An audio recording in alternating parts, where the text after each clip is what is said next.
don't see like the numbers jump, we might need to pivot to like more adult content. Because I'm thinking about it and I'm like, there's a lane for adult sports podcasts just to like be raw and unedited and all that. Cause like, the fact that Cameron and Mace are cooking the way that they cooking is kind of crazy. Yeah, well, we have to hit that next level. They got wild chemistry. They're great at what they do. This is no disrespect. I feel like we can do two. We can do a spinoff, Facts Over X spinoff. You feel me? Yeah. We got it in our bag though. Like even the pre-show shit is good content, but we trying to keep a certain. Yeah, I got an image. The pre-show is I'm gonna be like the pre-show stuff. It's been a month since we did the show. Yeah. Wait, are we on there right now? Are we live? Yeah. Okay. I was about to say before I incriminate, let me go ahead and I'm gonna say forget it for this episode. But next episode. Hey, listen. All I'm saying is this: we should give it like a little bit more time, just see what's going on. And, you know what I mean? If you know, but that's neither here nor there. Speaking of adult topics, okay. Now, for those of y'all who don't know, I am an avid Netflix dating show watcher. That's me. I can admit that about myself. I can admit that. I'm that guy. You know, I went semi-viral talking about the Love Is Blind reunion for season 4 because I'm in season 5 and it looked kind of mid so far. It's so mid, bro. Look really mid. Not really feeling it. Not really into it.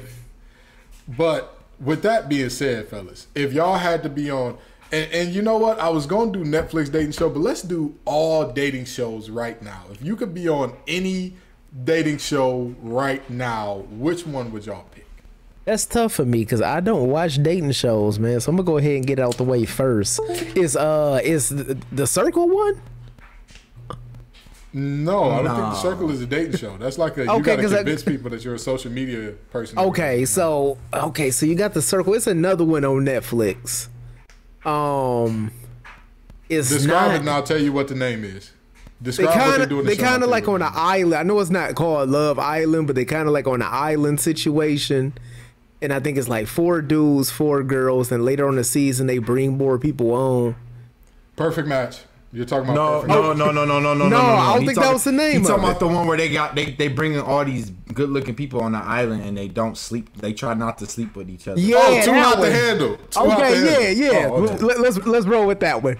Why Too Hot to Handle? I don't watch any dating shows. That's the only one that I've seen like episodes from. Okay. Last dating show I probably seen the episode of was like I Love New York or something, bro. Do you know how mad I would be? Do you know how mad I would be if somebody's like, "Ken, we gonna pay you $20,000 and you go on a random dating show and the dating show is Too Hot to Handle"? Do you know how mad I would be, bro?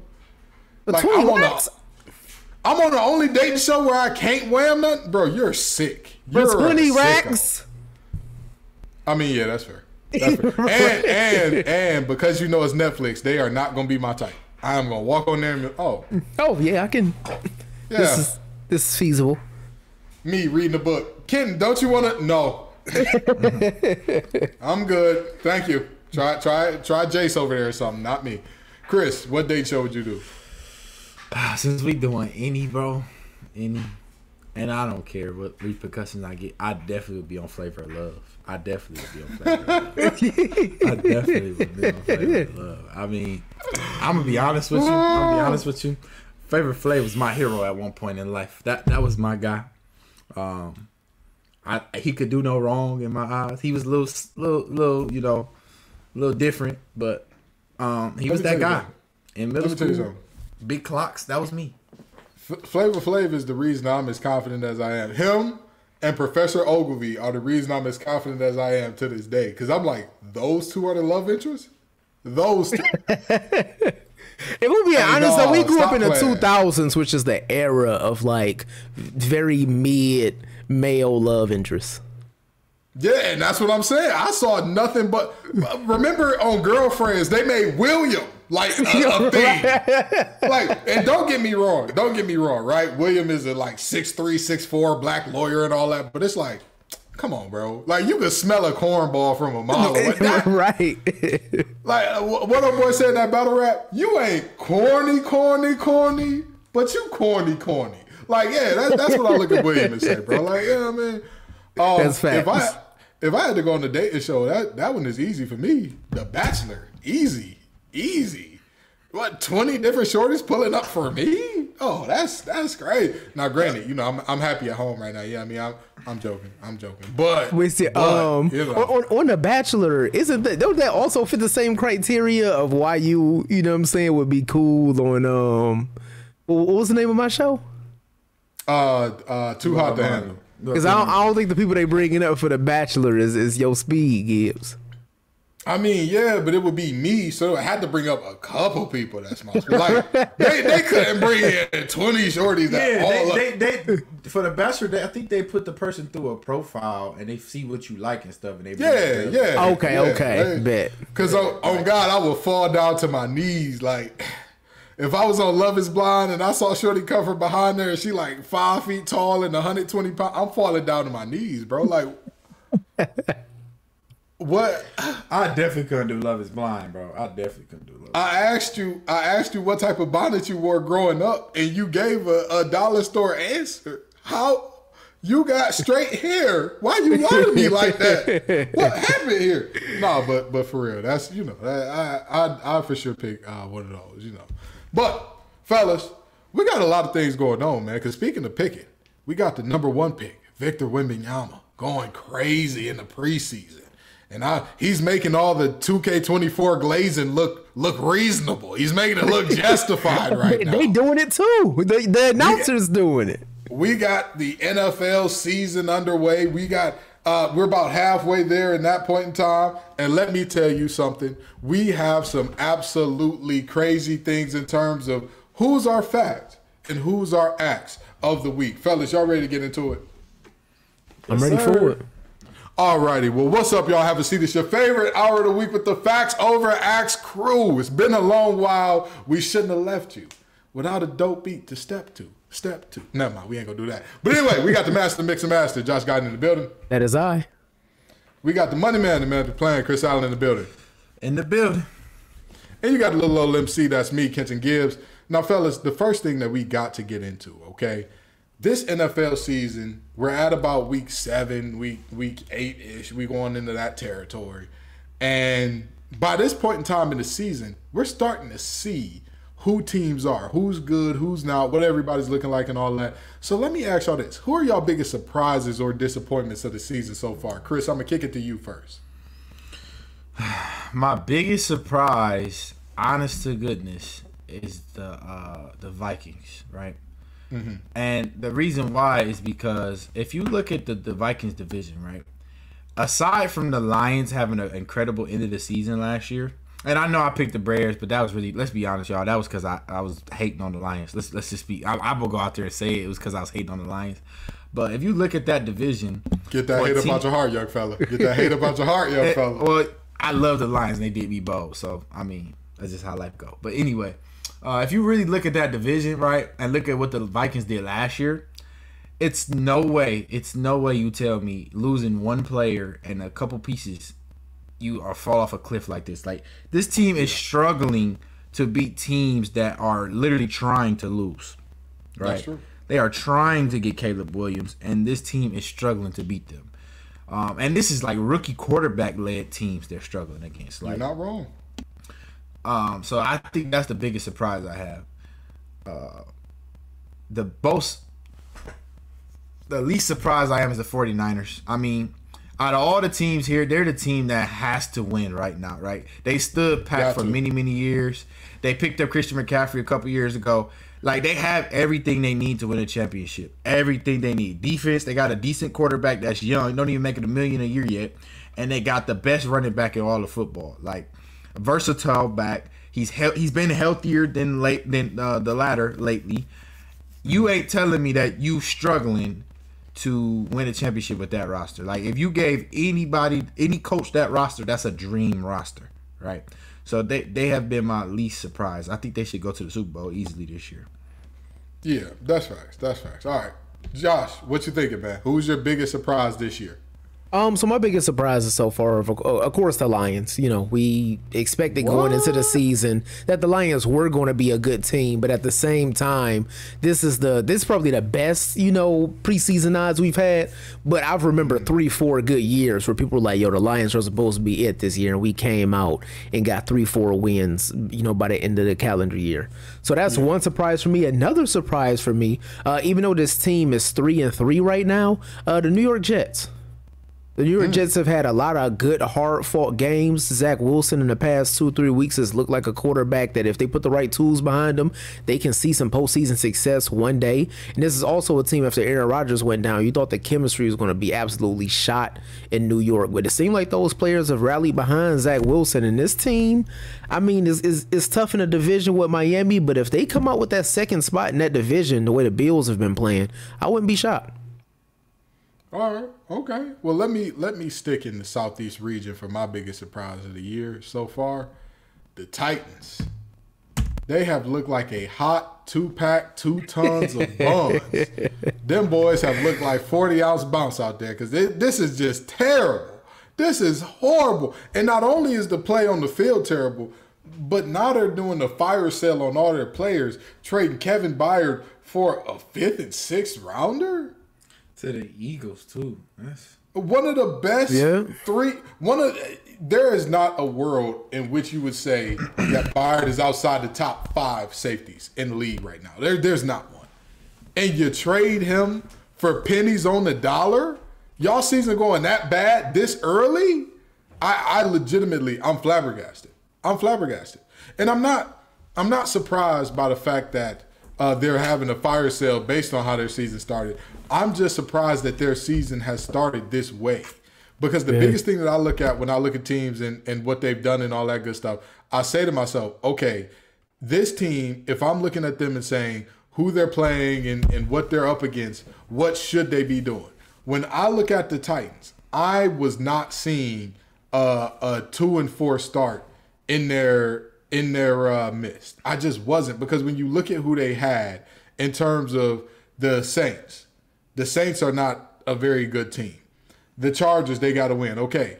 The Browns absolutely dominating them. What is going on there? And then you lose to the Colts. And then the Ravens I can kind of understand. But I'm just looking at this team and saying 2-4 to start this thing off. And y'all got... And go ahead. Oh, I was just going to say, y'all got a young enough core to where y'all aren't supposed to be like, oh yeah, we're gonna get it started in a few games in the middle of the season. We're gonna start to pick it up. And also 2-4 puts you behind the type of 8 ball where even if y'all do pick it up, y'all can still end up 3rd or worse in your division. And you know what's crazy about it? I was talking about this with my homeboy at work, right? Is Derrick Henry this versions of Barry Sanders? Oh, 1,000%. Like if you look at the numbers Derrick Henry has put up over the last 3 seasons, right? Just the last 3 seasons. Is he this generation's version of Barry Sanders? Like, I mean, this is a power. The craziest thing about him and the difference between him and Barry Sanders' skill set made sense why he lasted and did not slow down, because he didn't take a ton of big hits. So like Barry was a master at avoiding big hits. Derrick big self. That massive hunk of man there, is no around, it's no over. He running through you. And it's going to be you and him, and y'all going to figure it out. Somebody is going to be the bigger and better man that day, and 9 times out of 10 is Derrick. So, free Derrick Henry, man. And I'm going to tell you this. If he is to go to a team that's even decent right now, he turns them into a contender right away. If a team is struggling with their running game and you got Derrick Henry now, congratulations. You just became a lot better in that category in no time. What team should grab him? That's tough. Because there's a lot of teams that can use a back like him. But honestly, it depends on like what stage these teams are at and what they decide, right? Because let's just be honest, right? Despite what we're seeing right now, the Vikings have struggled running the ball all year.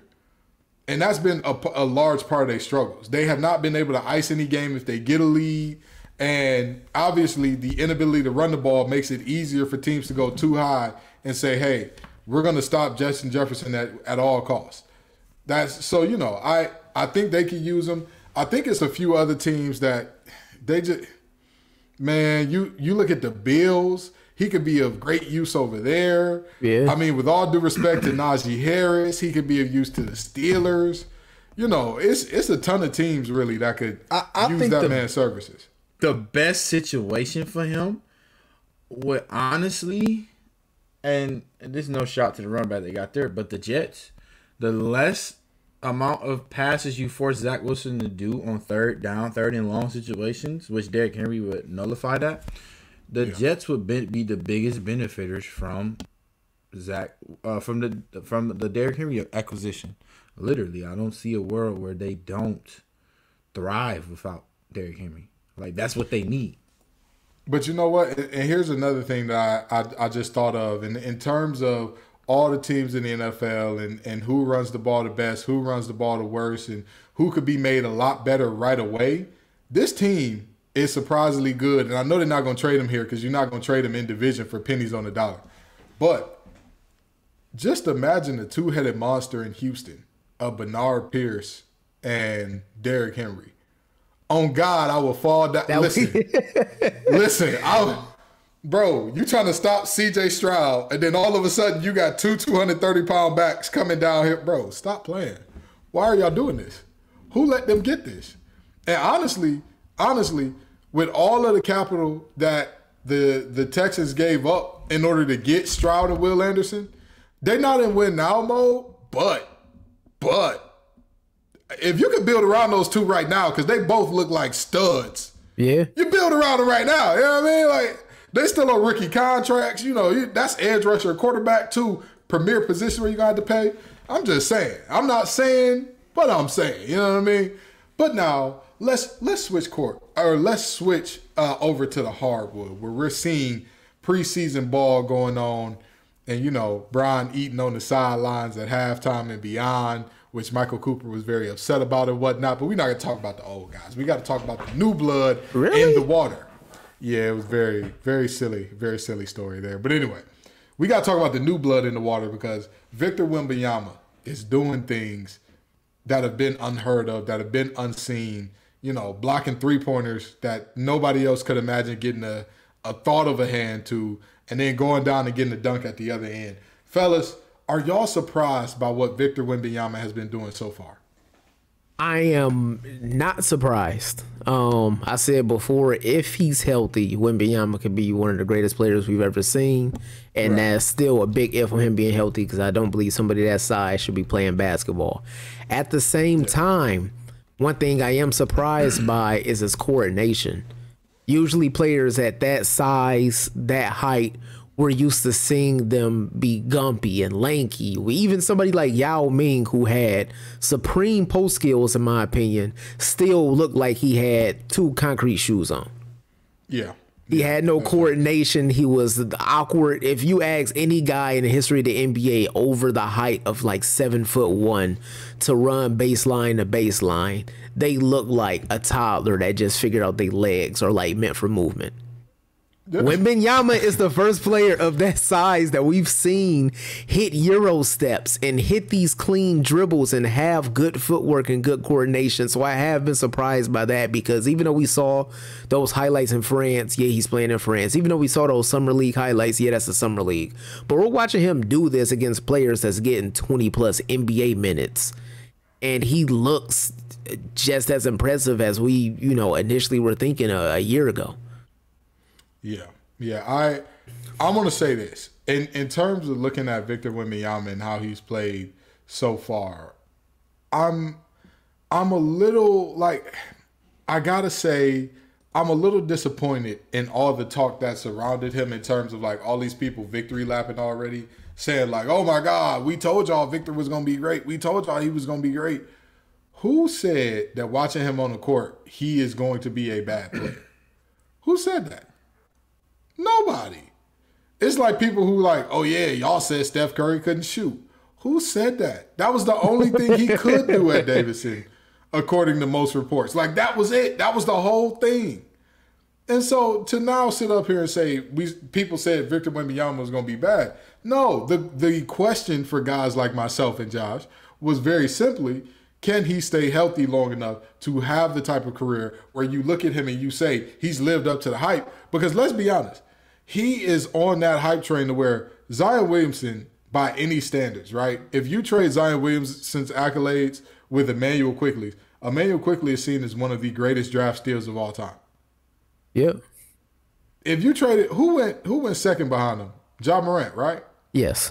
If you trade his accolades with Ja Morant is seen as, oh my God, this is one of the greatest steals of all time at number 2.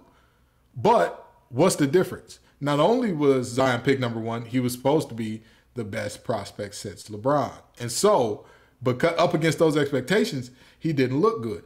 The question about Wemby is not about what he is on the court. It's about, can he have the longevity to live up to that, in my opinion. Chris, I'm going to let you close us out on this topic. Has Wemby surprised you so far? You know, he hasn't surprised me. I mean, this is all stuff you've seen on the Hoop mixtape clips, all the Twitter clips, Instagram clips, or X clips. Sorry, it's not Twitter anymore. But all the Instagram clips, YouTube clips. This is all stuff you've seen, right? Might I remind you all, right? Just a couple years ago, not even 5 years ago, a young man named Zion Williamson came to the league, and he did some crazy things in the preseason. Crazy things in the preseason. He did. I mean, he got a block from somebody jumping from the block, and they was at the corner 3-point line, and he got a block, right? A lot of things that your buddy Victor is doing, right? And I'm not hating. I'm not saying this to draw a correlation, but can we see it in action before? None of us said this. None of us said this guy couldn't play, right? The question is, can he live up to the expectations that have been put in front of him, right? And that's what we waiting on. That's stuff that we not going to comment on until it starts panning out into tuition, until it starts becoming a thing, right? We're not going to base his play on what he does in the preseason. We're not going to base his play after one championship. If you're the best prospect since LeBron freaking James, we are expecting you to deliver results like LeBron freaking James. Okay? So that is where I'm getting the confusion at with everybody in this Victor Wembanyama this, Victor Wembanyama that. We all know the boy can ball. We all know Zion can ball. But can they do it at a consistent level for 21 seasons or better? Well, and that's the thing. I don't even put them at 20 seasons of doing it. To me, if they can play at that level, at that MVP, every year I'm in the conversation level for I say 7 to 10 years, you've accomplished it. Because to me, anything beyond that is unfair. I don't care what you put on them. I don't care what hype you say it is. When did we? Oh, I mean, cut you off. Oh, no. I was just saying anything beyond 7 to 10 years of MVP level play, I don't care if you walk away with no championship. I don't care if you don't get to the finals. I don't care if you don't get past the conference final. If you have played 7 to 10 years as a MVP level guy and you haven't wilted in the playoffs now, because if you've wilted in the playoffs, that's a different story. But if you showed up and you just haven't had success, hey. Yeah, I mean, you did it. That's Carmelo Anthony in a nutshell. He gave you 7 to 10 years where he was in the conversation. But my thing is, too, as well, at what point did we start saying anything after this, LeBron just adding to the pot, right? Because at one point, I think after the second championship, which was, his 9th year in the league, we were like, okay, LeBron, if you add more to this, like, you already in the conversation of the greatest, but if you keep adding to this, it's undeniably, right? And then he wins 2 more, right? So I'm trying to figure out, remember what year it was. Was it 2015 or 2016? For me, it was Cleveland. This is for you. That was the moment. 2016? That was the moment for me where I'm like, nah, bro, he different. Because I remember, what was it? What was the year where he went like absolutely duff? And they got swept in the finals because KD. That was 2018. That was 2018. Yeah. At that point in time, I remember people telling me like, "Oh, Yo Goat just got swept. Yo Goat just got swept," and I'm like, Yo Goat could not have taken that cast of misfit toys to the finals. I'm not gonna lie. They went 7 games with the Pacers. Then they swept Toronto, and then they went 7 games with the Celtics, and then you win against the greatest team ever assembled. I ain't gonna lie, bro. I love Jordan just like y'all. I got a whole closet full of his shoes. But you ain't telling me you doing that with J.R. Smith as your second best option. You not telling me. Listen. Kyle Korver was on the finals poster. That's all you need to know. Kyle Korver was on that finals poster, bro. That is insane. That is But so yeah, that was probably the year where he took it for me because I'm like, bro, the city of Cleveland wasn't just like, oh my God, they're bad at basketball. That was the city's first championship, like in all major American sports in 50 some odd years. And he did it in 2 years of coming back. 2 years. And mind you, this is not a city that like has, one or two teams. Like, no, they got all. Cleveland has all of them except hockey, which you would consider Columbus. Yeah, they got Columbus. Yeah, close enough. So you would say like all four. You got baseball, basketball, football, hockey. None of them. The Bengals ain't pissed a drop. Nothing. Even still to this day, nothing. Nada. And nobody did anything out of that state except the Ohio State Buckeyes. That's it. Their amateurs were the only ones carrying the flag. Everybody always say the best thing that happened to Ohio is LeBron James and Urban Meyer. Yeah. I'll tell you what, if LeBron James was born in another city, boy, they would have been crying and throwing up for the rest of their life. I guess Cedar Point up there too. That's the greatest attraction. You wanna know what's crazy? You wanna know what's crazy? Finding out that Cedar Point was like a poor people thing was insane. That was like one of the most insane moments I ever had in my life. Not no more. Like, fast pass 250 now. Somebody asked me how many times have you been to Disneyland. I'm like, why would you go to Disneyland if you're from Detroit? Cedar Point is right there. And they were like, are you serious? And I'm like, yeah, like Cedar Point is like right there. And they're like, it's two totally different experiences. It's nowhere near the same thing. No, I'm like, bro, it's an amusement park. They're both amusement parks. Like, what's the? No, and they were like, no. That's night and day. Disney Day. And I found out the hard way because my friend group was trying to convince me. They were like, bro, you don't understand. Like, everybody has been to Disney World. And I'm like, everybody has not. I still have never been. This guy, I've never been. All right, Gibbs. Now that we a little older, a lot of Disney World, you know what I'm saying, is not necessary, but it's still certain parts. I think you should go to Disney World just one time for the one time. They have a whole Avatar. They have a whole Avatar exhibit now. The little Avatar exhibit was fire. Yeah, I went when it first opened. It was lit. Yeah, I'm gonna take my kids eventually because like I love the MCU. So like Now, Gibbs, as a grown person, Gibbs, even as an adult, bro, Disney got some stuff for you. I don't see the. I'm going there in a couple weeks. I don't see the appeal. Bro, with all due respect, here's the thing. As an adult, just hit up Epcot. All of the other stuff is a lot of kid friendly, but it's like Disney World got different worlds in it. It's like Epcot, Animal Kingdom. Hit up Epcot. That's where you want to be as an adult, bro. Y'all the Marvel movies you like, bro? Yeah. Yeah, I mean they're really good movies. Here's the thing for me, like I don't really like leaving the house that much no more. Like if I'm leaving the house, it got to be like for a really really good reason, and especially if I'm spending money on top of leaving the house. Like if I'm leaving the house for free food, it's like, all right, bro, the food better not be mid, like, or it better be a lot of it to where I could take me a couple to go plates, but. Like, if I'm going to leave and spend like a band or like $500, I don't know how much it costs. I'm just assuming here. If I'm going to leave and spend like $500, bro, it got to be like, this is like crazy. I don't know if it's there. You know what I mean? Like, I just don't, that's tough. That's tough. In the words of Tim's, crazy things are happening. And I'm not sure I want to be a part of it. Not sure. So, back to the NBA here. In terms of what we're looking at with everything going on in terms of the preseason and what we're seeing and all that, is there anything out of this preseason so far that you've seen and been kind of like in awe of course, sans Victor Wembanyama, that you've been in awe of, like, man, this is surprising or this is crazy? No, there is not. I think this season is shaping up to be a good season, but at the same time, I don't think there's going to be anything that sneaks up on us during this season where we're like, we didn't see. Well, I got one, but I'm going to wait until we hit the standings for our teams. I'm going to say this. Both of those Thompson twins have surprised me. Both of them. The one from far more athletic than I thought. the one from the Rockets is like knocking down threes like it's like nothing. Bro, like he couldn't even shoot. He couldn't even shoot. That's what I'm saying. He couldn't shoot. He couldn't. At the same time, we both agreed on draft night that the Rockets got the better twin.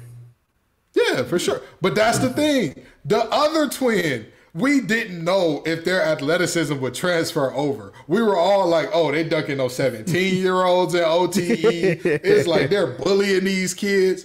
What I've seen out of the other Thompson, the Pistons Thompson twin, I'm like, I haven't seen the Pistons wing be able to do that since Josh Smith. And even Josh Smith wasn't really, like, he was on the decline when we got him. He was almost watch territory by the time he got to the Pistons. Blake Griffin first year. But Blake Griffin wasn't a wing. No, but Blake also Blake like jump out the gym years was over when he got to the Pistons. Blake was posting up. Yeah, but he was hitting just spot up jumpers. Josh Smith, I would say, at that time. But I'm gonna tell you this: Josh Smith wasn't moving old, but he wasn't moving like that. He wasn't moving like that. They guards. Yeah, and that's the crazy. Guards. That's the crazy part about it. That's the great. Those are two big guards. Yeah, that's that. They're absolutely insane. I got to give them their props there.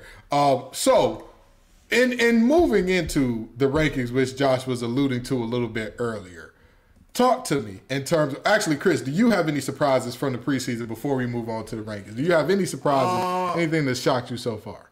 Well, just because Brandon Miller was so horrible in the summer league, I'm actually a little impressed with his game. He is shaping out to be a decent wing player.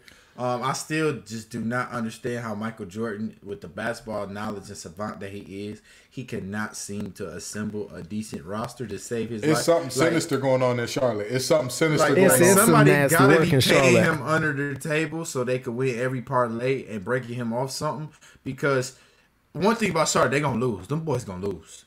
And they not even, they haven't even been competitive since Jordan's been involved with the organization. And they've had the greatest Hornet ever on the roster. And they haven't been competitive. So, Brandon Miller being a decent turnout is kind of like... Is Kemba the greatest Hornet ever? He got the most points ever. Easily. He got the most points ever, yeah. Easily. Really? Easily. Interesting. That's pretty bad. That's what I'm saying. Yeah, that's pretty bad. That is bad. That's not good. That's not good. Kemba's might not even be a top 250 player in basketball history. Yeah.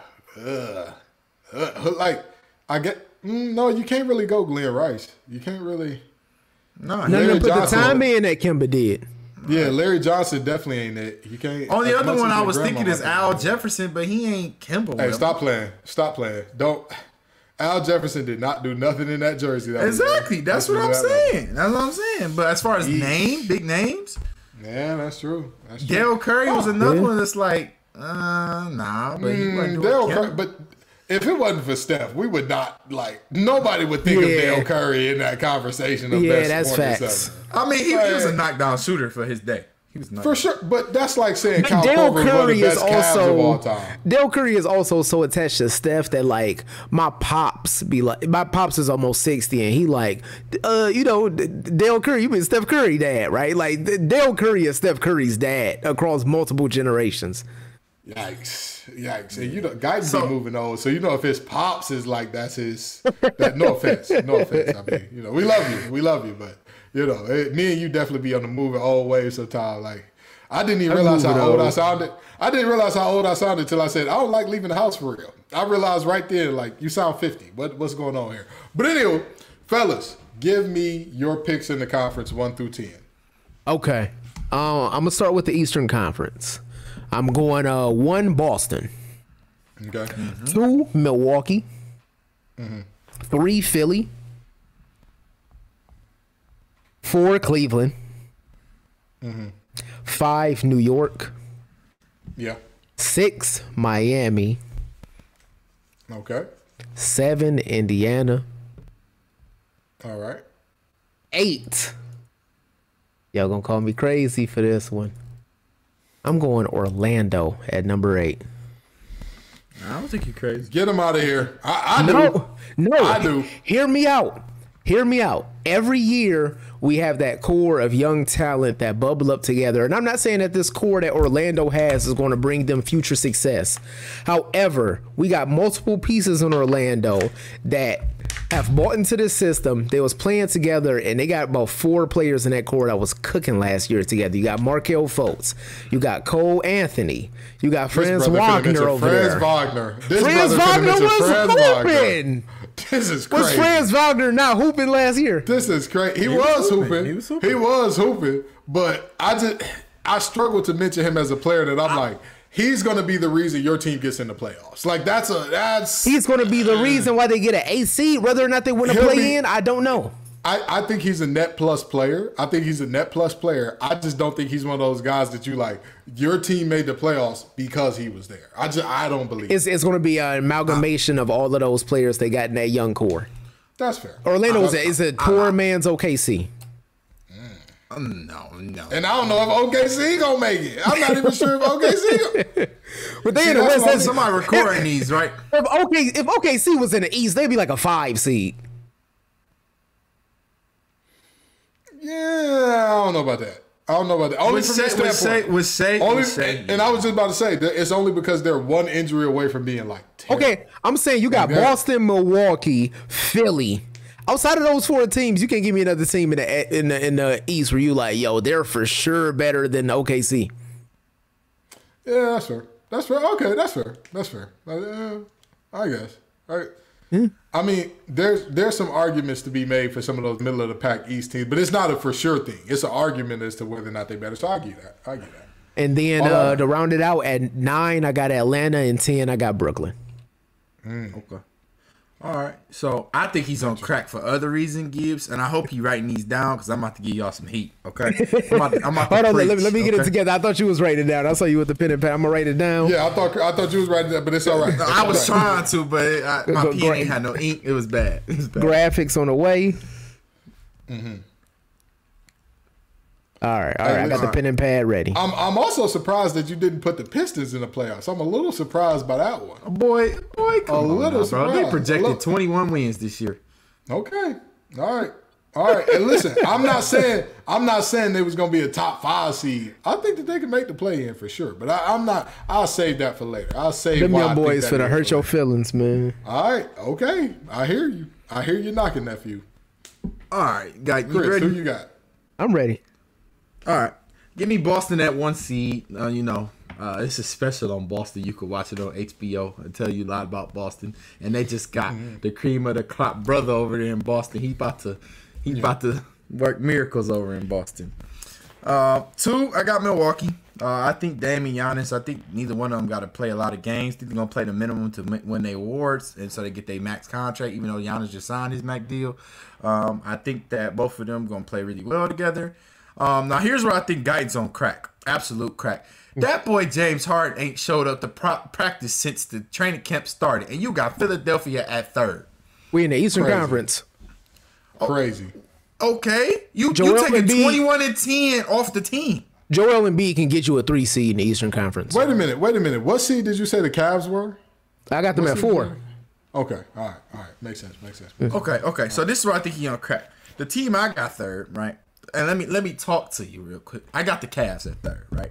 And the only reason why I got the Cavs at 3rd is because this is the 4th year that core has been playing together, and they added Donovan Mitchell a couple seasons ago. So I think now they should be clicking. Evan Mobley's gonna take a leap, right? You got the he acts like he don't want to be there. Oh yeah, but he there, and he's not one of those players that's not gonna show up and not hoop, right?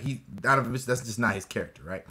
Garland is going to step up a little bit, even though he's a defensive liability. Donovan Mitchell's going to step up and play the same ball he's been playing. And I think the big man down low, Fro, he's going to be a defensive player of your camp. Jared Allen? Yep. Okay. I think he will be. Okay. Now here we get to the nitty gritty, right? I'm going to put, and this is crazy I'm doing this, but I'm going to do this. I'm going to put the Knicks at 4. And the reason why I put the Knicks at 4 is because I think if Harden moves, the Sixers got to do something, and they got to rebuild. They have to rebuild if Harden moves. Joel Embiid is coming out of his prime in a couple seasons, and I think that the New York Knicks have the only assets to go get a player like Joel Embiid, and I think they're another team that if another team is rebuilding, they can go get. And Brunson and them boys going to hoop. They're going to play defense. Teams going to run them to the ground, so they're going to be useless in the playoffs, but I got them at the 4 seed. Okay. Right? 5 seed.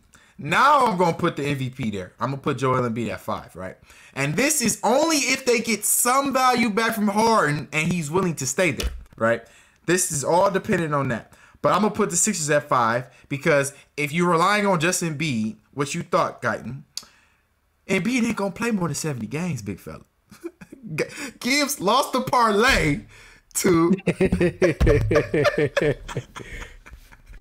Okay, I ain't gonna say too much. Watch out. He's part of the reason that I stopped betting forever.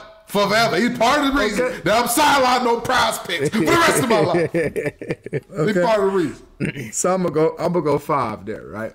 Okay, now the team that's really gonna surprise y'all, because y'all know these my fellas, right? 6, I'm gonna go Brooklyn. I'm gonna go Brooklyn at 6. Oh, okay.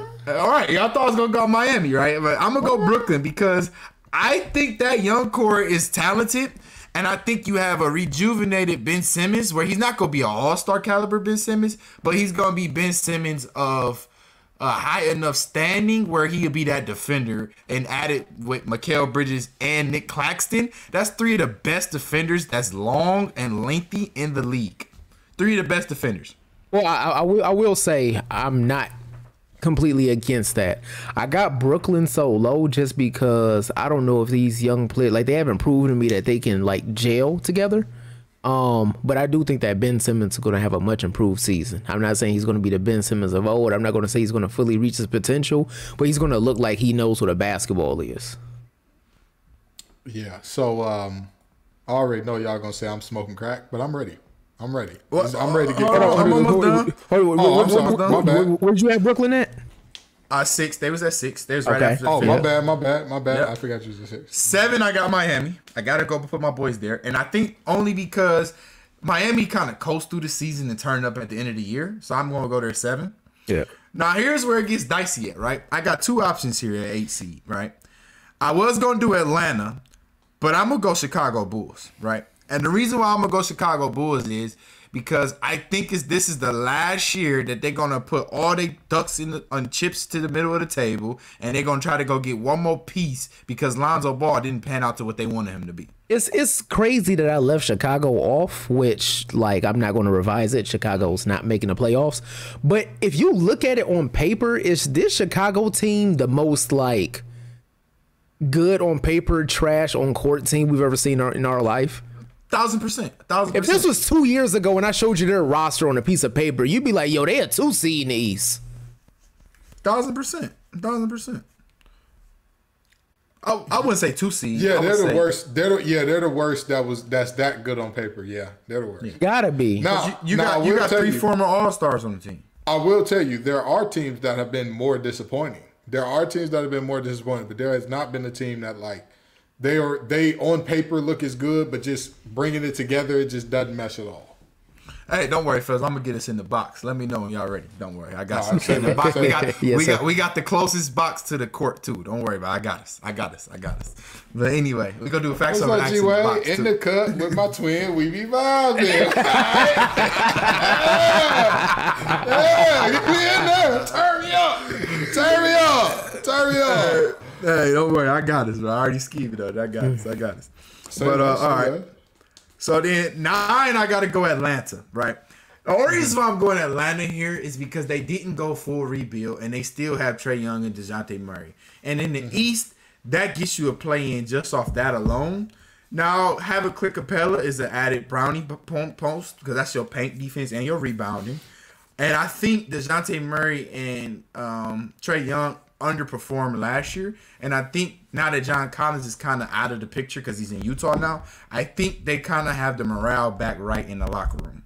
So I would put them at 9, but I think they're an injury away from being a pack of mids. Yeah, like Trae Young go down, that team is nothing. Oh, absolutely. And at absolute 10, I'm gonna put Indiana.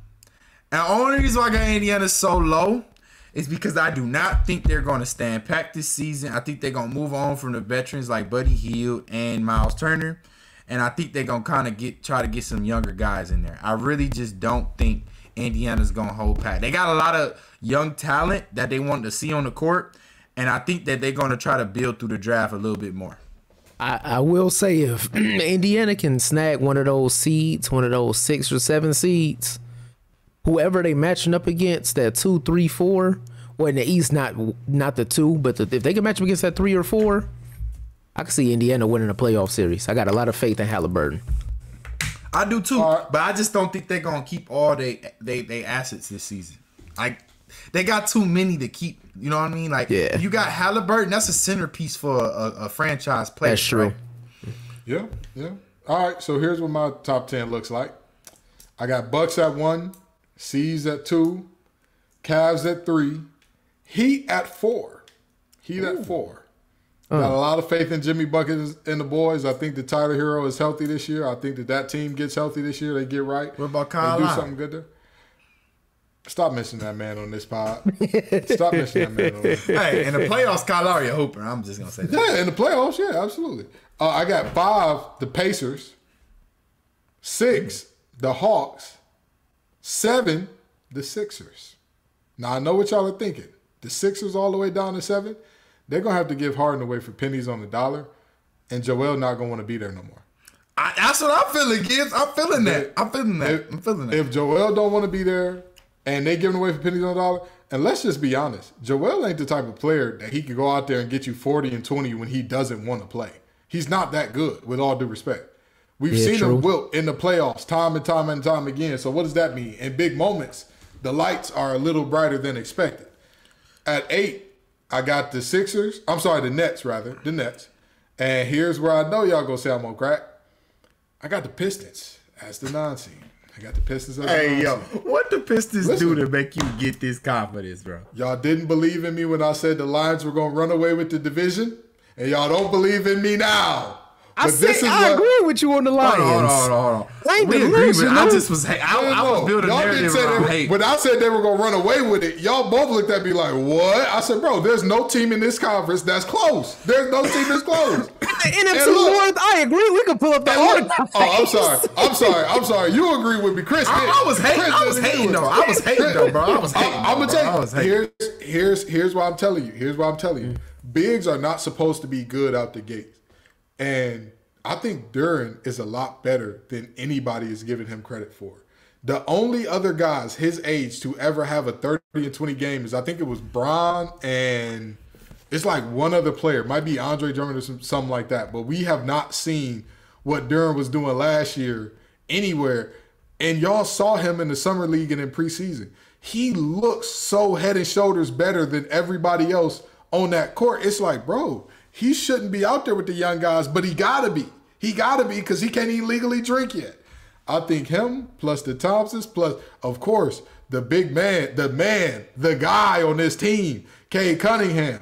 After a full year basically arresting all that, I'm telling you, people are gonna sleep on this team. They're not gonna see them coming. Monty Williams is gonna be a Coach of the Year candidate. Hear me what I say. Monty Williams is going to be a Coach of the Year candidate, and they might slide higher than this 9 seed. And number 10, I got the Magic. I got the Magic barely making it. They're interchangeable with the Raptors for me. Either one of those teams could be the 10, and I wouldn't be shocked. I wouldn't be shocked by either one. But the Magic, I think, when I look at that core, I say that they're a little bit – I think that they'll have more cohesion, and I think at that 9-10 range, it's not really about – who's the best team so much as like who wants to do it together the most. Yeah. You know what I mean? And I think that that's going to be the situation there. Give me y'all teams in the West, and we're going to get out of here. All right. So over in the West, I got these written down. All right. So in the West, 1, I got Phoenix. I think they got they got one of those teams that's good regular season. I don't see them making it any further than the second round in the playoffs, but they got one of those teams that's going to light it up regular season when the playoffs come. Those dogs ready. Send me his number after the pod. All right. Infiltrate the dealer. Find the suppliers. 2, that's what we need. 2, I got Denver. 3, I have the Los Angeles Lakers. Okay. At 4, I have the Golden State Warriors. At 5, I have the Memphis Grizzlies. Really? Yeah. Okay. Got the Grizzlies at 5. At 6, I have the Sacramento Kings. At 7, I have the Los Angeles Clippers. At 8, a lot of people said this team was going to fall off. I don't believe that they're going to fall off. I think they're going to improve on what they did last season. They're still going to be a playoff team. I don't know if they make the playoffs. At 8, I have the Utah Jazz. Okay. All right. At 9, I have the Minnesota. At 9, I have the New Orleans Pelicans. Okay. And at 10, I have the Minnesota Timberwolves. Ooh, that boy got him. I need his number. Boy, oh boy, did you disrespect some people over there? That's all right. He absolutely did. Absolutely. That's cool. Man. I'm gonna tell you though, I think he gave way too much love to Memphis. I think way too much love to Memphis. Steven Adams done for the year. Yes, Steven Adams, yeah, sure. John Moran is out for how many? 30? What did he get? A 30 piece? No, 25. No, it got to be more than. No, you're right. It's 25. No, it's 25. Yeah, you're right. Piece, man. Come on. That man got a 25 piece with extra sauce on it, and you think that Desmond Bain might be an all-star, I guess. Bain is going to take a big leap this year. Hey, man, stop telling me about that little baby arm, man. Stop telling me about that. Hey, Bain is built like the one dude that you hoot with that play way too strong, bro. And you like, yo, I got a day ahead of me. He dribble mad strong. Yeah, just pounding the rock into the He posts you up all game, like, bro, please. Yeah. Okay. All right. That's an interesting pick. That's some interesting picks. Chris, talk to me. All right, number 1 seed, I'm going with the Denver Nuggets. Okay. I think Joker is the only player in the NBA that really takes every game and kicks it into high gear no matter what. I think he's going to be one of the only players that's a superstar in the West that's going to play close to 82 games. I think Joker is going to be that guy. Number 2, here's where it gets a little crazy for me. Number two. I'm going to have to go with the Suns. Now, strictly just because they're going to win a lot of basketball games, and I think the West is going to be very tough, right? Number 3. I'm sorry to say this, but I'm going with the Los Angeles Clippers at number 3. I think Paul George is healthy this year. I think Kawhi plays 55 games this year, and I think that's enough to get you to the 3 seed. Okay. Drinking Clippers Kool-Aid in 2023 should be a federal. I got him at 3. That's not. It's Stockholm syndrome. It's Stockholm. Listen, bro. And Chris, I'm gonna touch your shoulder when I say this. You're a victim. I'm calling Benson the Stabler because Chris, stop drinking that Kool-Aid, brother. I think they're going to get James Harden, too. And I think Russ and Harden and all them boys, they're going to have a year. I think they're going to get Harden. But how do they get Harden and keep all those pieces? I don't think the money works out at all in terms of Harden. Bro. No, Russ is on a minimum deal almost. No, I know Russ got bought out, so he's on the minimum. I'm talking about just Harden. They're going to give up. They're going to give up the entire bench. They're going to give up the entire bench for Harden and picks. They have the assets to get Harden. Right. And you think that team that's counting on Kawhi, PG, and Harden to show up every night is a 3 seed? Yeah. More power to you, my brother. More power to you. Listen. You underestimating the fact that the regular season is the regular season, right? I think Russ and PG alone are going to get you some games. And then you add Kawhi to that mix, he's going to get you some games. James Harden to that mix, they're going to get you some games. Y'all know the most important piece on that team? Terrence Mann. It's T-Man and Zubox. Those are the 2 most important pieces. I think Ty Lue's the most important piece there. Let me tell you something. I remember last year, somebody called me crazy when I said that those Clippers weren't a 1 seed material. That they weren't anywhere near 1 seed material. I don't have them a 3 seed. I mean, 1 seed. And I'm trying to tell you right now, I know that Clippers team. I know their constitution. I know guys like them. I've seen guys like them. I know how this is going to end, but I'm going to let you cook. Hey, listen. I'm saying a 3 seed at best. That's their ceiling. I think their ceiling is a 5 seed. I think that's their ceiling. Okay. I think That's everything fair. goes right for them. I think they get a 5. That's fair. That's fair. 4. You know, this is where it got hard for me, and I didn't want to do this.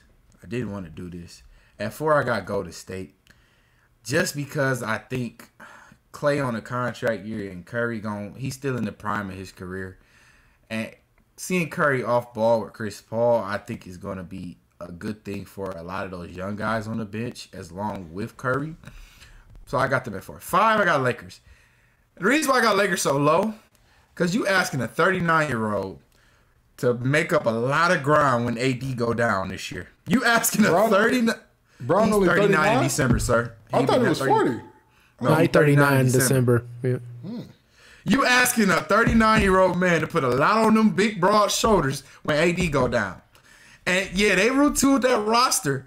But when AD go down, Cam Reddish becomes a starter almost. And when Cam Reddish is a starter in this league, I hate to break it to you.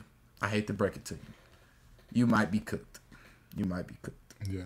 I think the problem with Cam Reddish is too many people have believed in him for too long. Yeah. This Nobody. person. Oh, go ahead. I'll just go. What I think the biggest issue with the Lakers is D'Angelo Russell need to step up and be that third option. He's so used to having a ball and creating his own shot that I feel like he's lost confidence, which is the reason we saw Austin Reeves step into that role that D'Angelo Russell is supposed to be taking advantage of. If the Lakers want success, he got to be that third option, not Austin Reeves.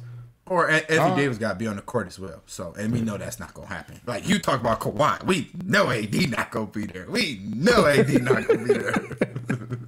I mean, I agree. Oh, I don't believe in AD either. But listen, I know Podcast P is not the guy he used to be. I know Kawhi, not the guy he used to be. I know James Harden, sure as hell ain't the man he used to be when he was retiring shorties out the club in Houston. I agree with you, but I'm telling you, I just think something gonna happen with the Clippers this year where they gonna play a good regular season and then they gonna sell in the playoffs. Okay. But right. That's 5. 6 is where I got dicey. I'm going Oklahoma City Thunder. I think Chet Holmgren is going to have a year. I think he's going to be Rookie of the Year runner-up behind Wembanyama if Wembanyama is healthy. If not, he's going to win the Rookie of the Year. I think Chet Holmgren is going to be a defensive Player of the Year candidate. He's a fantastic rim defender, and they also have Williams at the 4, who's a smaller 4. They got a running gun team around Shea and Giddey, and I think that is a recipe for success. You got 3 lockdown defenders in that starting lineup with Dort there as well. I think that team is on the cusp of being a 6 seed. I really do. Mm-hmm. Now 7, another person that ain't gonna be on the court. The New Orleans Pelicans. Zion Williamson probably played 30 games this year, and that might be an all-time high. 30 games. Hate that. Yep, that's at 7. At 8, I'm going with the Dallas Mavericks. Okay. I just feel like Kyrie ain't gonna be there, but Luka gonna be there. I think this year starting off, Luka gonna come in shape, more motivated this year because he missed the playoffs last year. And correct me if I'm wrong, that's only the second time Luka's missed the playoffs, right? Since he's been in the NBA. Yeah. Right. So I think once Kyrie finally start coming into the games, which is probably be 40 games in, knowing Kyrie, we don't know what's gonna happen, but I just know Kyrie ain't gonna be there either. And I don't even think Kyrie gonna finish the year as a Maverick, but I think the Dallas Mavericks gets the 8th seed. Now 9, I went with Minnesota, but here's the thing with Minnesota, right? They have all the potential in the world. They just signed Jalen McDaniels to a long-term deal. They have Anthony Edwards that's willing to be there. I just don't believe in Cat and Gobert coexisting in the same world, right? Like they should. Yeah. With Gobert being there, Cat is forced to be a perimeter player, and I don't think that's I think he can shoot the 3 ball really, really well, but I just don't think that generates wins, right? I think you struggle winning basketball games with Gobert having Anthony Edwards and Cat playing perimeter when they're both good in the post. Both of them are great players in the post. Anthony Edwards downhill is one of the best in the league. Anthony Edwards on a break or Anthony Edwards off a screen, one of the best players in the league. So I just don't think that correlates to wins. And at 10, I'm going with the Memphis Grizzlies. I just don't think they can overcome this. when Ja finally get out there, he gonna be a little slow. No Steven Adams means that you got Xavier Tillman starting at the 5 in the West. It's pretty tough to win a lot of games with Xavier Tillman starting at your 5. It'll be different. They had Zubac down there or whoever down there, but I just don't think they correlate to a lot of wins without Ja being there. They might start the season like 9-16 before Ja gets back. I'll be honest with you. Well, here's my top 10. Nuggets at 1, Lakers at 2, Warriors at 3, Suns at 4, Kings at 5, Clippers at 6, Thunder at 7, Pelicans at 8, Timberwolves at 9, and the Mavericks at 10. Okay, The Mavericks, yours is almost same as mine. I think the Mavericks and Timberwolves will both be having fire sales in the middle of the season, but they'll end up like the Nets. They limp into the play-in or the playoffs because they did enough early in the season, but like they sold everything except Luka halfway through. And the Grizzlies, I don't see them making it without Steven Adams. With all due respect, Jaren Jackson is a wonderful help side defender. He's a bad rebounder, and he does not have the type of post bag that commands any type of threat in terms of you drop off the ball to him, he can create that open look for Bane and company on the perimeter. And even with Bane, I think he's a good 3-and-D guy. I think he's one of the premier 3-and-D guys in the league. I don't know why everybody believes he's going to take this crazy jump this year. I don't know where everyone's getting that from. I don't see it. I don't believe in it. I'm just not buying it. I say this. He to me, if he was athletic Gibbs, he would be Zach LaVine without a Gucci belt. Here's my thing. If he was athletic, I think he would be a top 25 player in the league. But he's not. He's just not like you. It's like how the Lions talked about Craig Reynolds when they were like, we know his limitations. We know who he is. We know exactly what we're going to get out of him.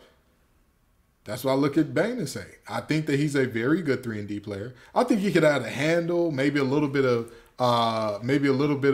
court vision and all that. That's still not enough to make up for a team that was very Josh-centric last year. And they lost Tyus Jones, too. I think that's a big loss for them. That's a big loss. Add Marcus Smart help, but losing Tyus Jones, you don't even have a true point guard without Ja.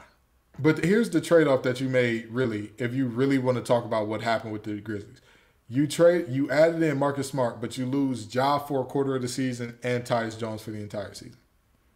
Your team didn't get better with that. You didn't. No. I'm sorry. And you lost Steven Adams as well. So the other defensive pairing with him, Jaren Jackson, and Steven Adams, that was scary. Don't get me wrong. That's 3 perimeter and interior defenders in the league. With them 3, that's a solid defensive team. And Bane as well. That's 4 defensive pieces that you have around Ja. But Ja ain't going to be there. No. So, anywho, we know y'all tired of us talking playoffs, talking who's in, talking who's out. But come on back the next week and the week after that and the week after that. Peace and love, y'all.